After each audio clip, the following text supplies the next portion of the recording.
सारी खबरें शुभ नहीं होती, कुछ मंगल भी होती हैं और जो ना शुभ है न मंगल है वो करती है सावधान। शुभ बताने, मंगल दिखाने और सावधान करने आपके साथ में हूं शुभम सिंह। और आज हम बात कर रहे हैं लेबनान पर इजराइल के भीषण हमले की, जो मिडिल ईस्ट को एक नई जंग की ओर धकेल सकता है। वैसे तो पिछले कई दिनों से इजराइल ने लेबनान में हिजबुल्लाह के खिलाफ मोर्चा खोल रखा है, मगर एक दिन पहले दक्षिणी लेबनान के करीब 1600 ठिकानों पर ताबड़तोड़ हमला करके इजराइल ने हिजबुल्लाह को थर्रा दिया। आज भी इजराइल का हमला जारी रहा और माना जा रहा है कि इजराइल अभी रुकने वाला नहीं है। यानी गाजा में हमास के खिलाफ ऑपरेशन के बाद अब इजराइल ने हिजबुल्लाह को निशाने पर ले लिया है। नेतन्याहू ने साफ कर दिया है कि उनकी दुश्मनी लेबनान के लोगों से नहीं बल्कि हिजबुल्लाह से है और इजरायली सेना के रुख से साफ है कि वो इस ऑपरेशन को भी अंजाम तक पहुंचाने के लिए पूरी तरह तैयार है। सवाल है कि क्या इजराइल की बमबारी मिडिल ईस्ट में एक नई जंग की तैयारी है और क्या ये लड़ाई विश्व युद्ध जैसे हालात बना देगी? आज इस पर भी हम बात करेंगे। लेकिन शुरुआत करते हैं लेबनान पर इजराइल के ताबड़तोड़ हमले की खबर से। आज इजराइल ने लगातार 5वें दिन लेबनान पर जबरदस्त बमबारी की है। राजधानी बैरूत के पास हिजबुल्लाह के ठिकानों को निशाना बनाया है। आज के हमले में भी करीब आधा दर्जन लोगों के मारे जाने की खबर है। सोमवार की रात इजरायली डिफेंस फोर्स ने हिजबुल्लाह के 1600 ठिकानों को निशाना बनाया था और 10,000 रॉकेट बर्बाद करने का दावा किया था। कल और आज के इस हमले में 550 से ज्यादा लोग मारे जाने की खबर है। एक रिपोर्ट आप देखिए।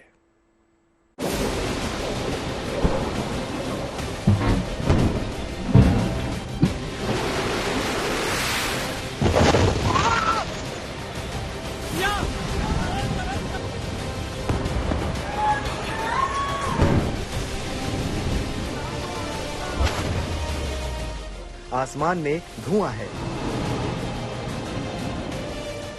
जमीन पर तबाही के निशान।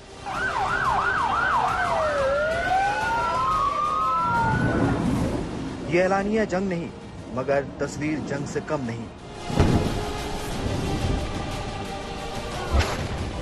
इजराइल की तरफ से लेबनान हमले के कयास तो लगाए जा रहे थे, मगर ये हमला ऐसा भीषण होगा, इसकी उम्मीद शायद किसी को नहीं थी। 24 घंटे में 650 से ज्यादा हमले किए गए। इन हमलों में हिजबुल्लाह के 1600 से ज्यादा टारगेट तबाह कर दिए गए। इस बमबारी में 500 से ज्यादा लोगों के मारे जाने की खबर है। मरने वाले में महिलाएं भी हैं और बच्चे भी, जबकि 1800 से ज्यादा लोग जख्मी हैं।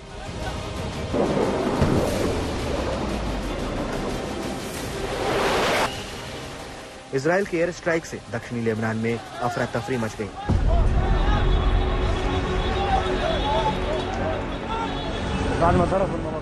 हजारों लोग दक्षिणी लेबनान के गांवों को छोड़कर भागे।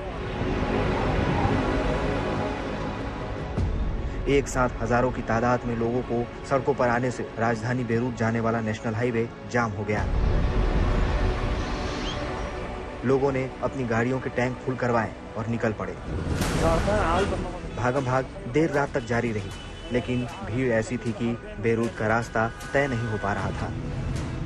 दक्षिणी लेबनान के अलावा बेका घाटी से लोग जल्दी से जल्दी जान बचाकर सुरक्षित जगह पर पहुंचना चाहते हैं, क्योंकि इजराइल ने इस इलाके को युद्ध क्षेत्र में बदल दिया है। चेतावनी भी दे दी है कि यहाँ हिजबुल्लाह की ताकत को खत्म करने के लिए वो कार्रवाई करेगा।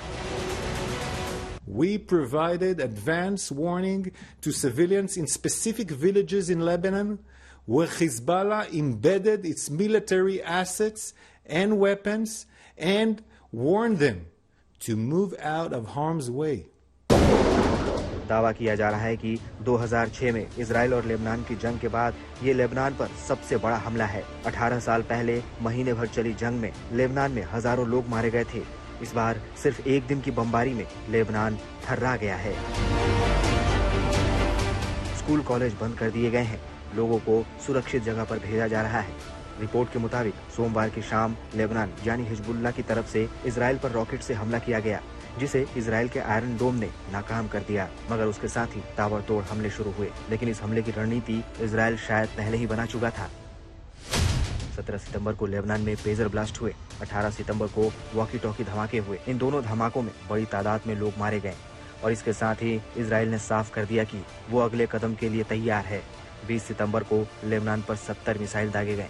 21 सितंबर को एक बार फिर 400 मिसाइलों से हमला हुआ। 22 सितंबर को इजराइल ने 150 मिसाइलें दागी। हमास के बाद अब इजराइल ने हिजबुल्लाह के खिलाफ पूरी तरह से मोर्चा खोल दिया है। टारगेट तय है, तैयारी पूरी है।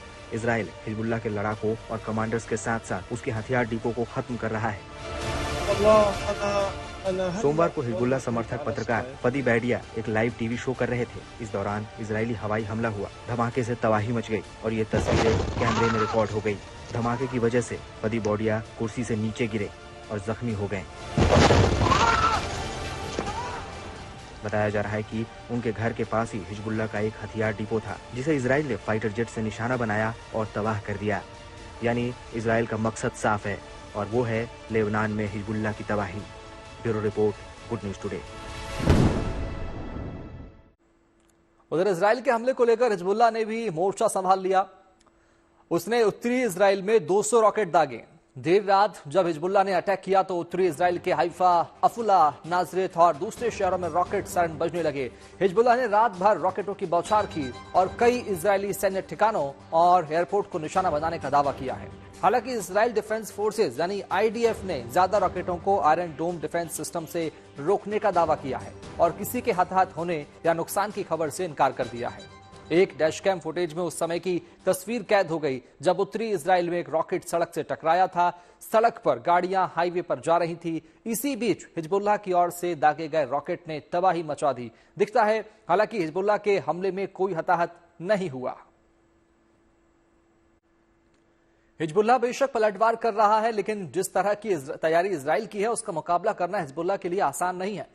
वो पहले ही पेजर और वॉकी टॉकी धमाकों से सहमा हुआ है। अब इजराइल उसके ठिकानों पर, खासकर हथियार डिपो पर चुन चुनकर हमला कर रहा है। हैरानी की बात यह है कि सोमवार को हमले से पहले इजराइल ने लेबनान में मोबाइल फोन और रेडियो को हैक कर लिया। दोनों पर चेतावनी वाले मैसेज दिए गए, आम लोगों को दूर जाने को कहा गया और तब बमबारी की गई। इजराइल की प्लानिंग और तकनीकी क्षमता देखकर दुनिया दंग है।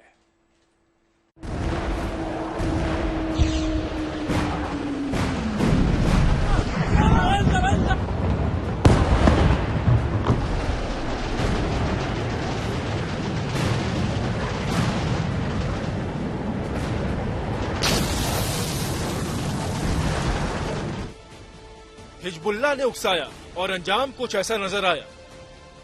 करीब 1 साल से इजराइल पर हिजबुल्लाह के हमले जारी थे, मगर जब इजराइल ने मोर्चा खोला तो लेबनान धुआं धुआं हो गया। लेबनान पर पकड़ रखने वाला हिजबुल्लाह थर्रा गया।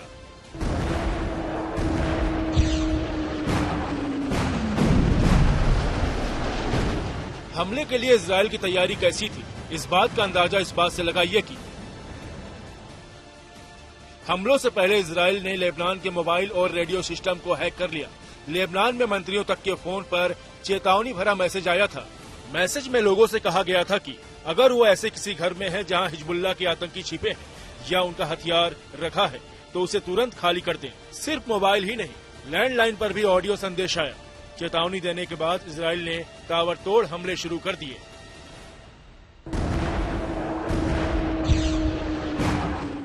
इससे पहले लेबनान में जो पेजर और वॉकी टॉकी ब्लास्ट हुए, माना जा रहा है कि उसमें भी इजराइल ने आधुनिक तकनीक का इस्तेमाल किया।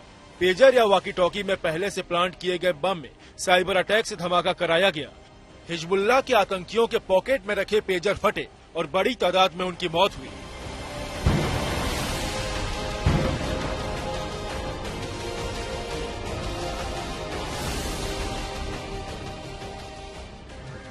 इस बार भी इजराइल ने तकनीक के मामले में अपनी ताकत दिखाई। लेबनान की एक कार में रेडियो ऑन है और अचानक इजराइल का चेतावनी भरा संदेश आने लगता है। उस संदेश में कहा गया कि इजरायली सेना आपके गांव में हिजबुल्लाह के सैन्य ठिकानों को निशाना बना रही है, लेकिन उसका इरादा नागरिकों को नुकसान पहुंचाने का नहीं है। अगर आप हिजबुल्लाह के इस्तेमाल वाली इमारत में या उसके आसपास हैं, तो आपको अगले आदेश तक कम से कम 1 किलोमीटर दूर जाकर गांव खाली कर देना चाहिए। हिजबुल्लाह के आतंकी आपके घरों में रहकर आपके जीवन को खतरे में डालते हैं।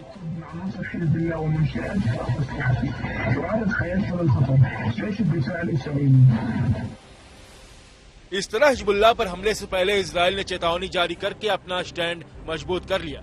साथ ही वहां के लोगों में मनोवैज्ञानिक डर बैठा दिया। इसकी वजह से हिजबुल्लाह को मिलने वाला समर्थन कमजोर हो जाएगा, अलग थलग पड़ जाएगा और इजराइल यही चाहता है। तभी तो इजराइल के प्रधानमंत्री नेतन्याहू ने हमले से पहले खुद लेबनान के लोगों को चेतावनी दी।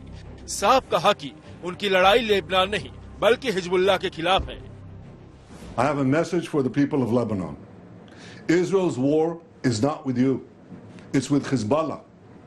For too long, Hezbollah has been using you as human shields. It placed rockets in your living rooms and missiles in your garage. Those rockets and missiles are aimed directly at our cities, directly at our citizens. To defend our people against Hezbollah strikes, we must take out those weapons. Now, starting this morning, the IDF has warned you to get out of harm's way. I urge you, take this warning seriously. Don't let Hezbollah endanger your lives and the lives of your loved ones. Don't let Hezbollah endanger Lebanon. Please, get out of harm's way now. Once our operation is finished, you can come back safely to your homes. Israel ने ताबड़तोड़ हमला बोला, लेकिन लक्ष्य साफ था। निशाने पर हिजबुल्लाह के ठिकाने और हथियार थे। दिलचस्प बात यह है कि इजराइल ने पहले ही ठिकानों की स्कैनिंग कर ली थी। इजराइल ने दावा किया है कि हिजबुल्लाह ने आम लोगों के घरों में मिसाइलें छिपाई हैं। रॉकेट, क्रूज मिसाइल लॉन्चर और ड्रोन को छिपा रखा है। मौका मिलते ही वो यहीं से उत्तरी इजराइल के शहरों पर हमला करता है। इस वजह से ही इजरायली लड़ाकू विमान और मिसाइल इन्हें निशाना बना रहे हैं। घर की ऊपरी मंजिल पर सोफा, बेड है और नीचे रॉकेट और missile. We saw that Hezbollah operatives were doing the opposite and acted to prevent civilian moving safety. This is because Hezbollah uses civilian population and civilian homes as a human shield for its terrorist activities. Israel ने Hezbollah के 1600 ठिकानों को निशाना बनाया। बताया जा रहा है कि यहीं से इजराइल पर हमले की तैयारी थी। हिजबुल्लाह ने जानबूझकर अपने ठिकाने रिहायशी इलाकों में बनाए थे ताकि वो हमले की जद से बाहर रहे। मगर इजराइल ने टारगेट तय किया और हिजबुल्लाह के हथियारों को तबाह कर दिया। Bureau report, good news today.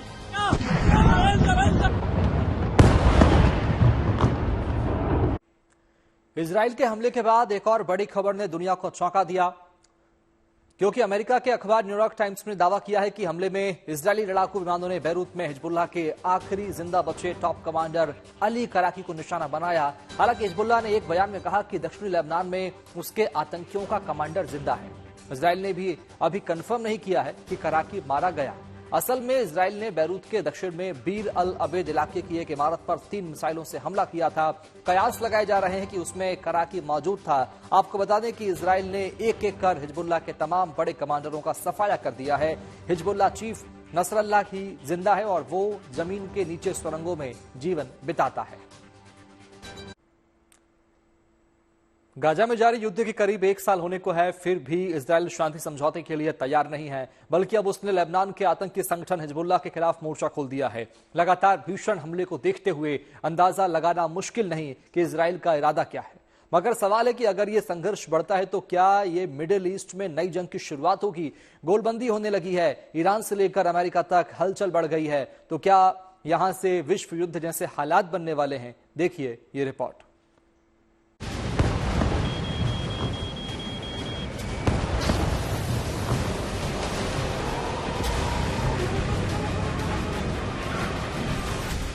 Lebanon में हिजबुल्लाह के ठिकानों पर लगातार बमबारी से पूरी दुनिया में तनाव की स्थिति बढ़ती जा रही है। इजराइल एयर स्ट्राइक कर हिजबुल्लाह के ठिकानों को निशाना बना रहा है।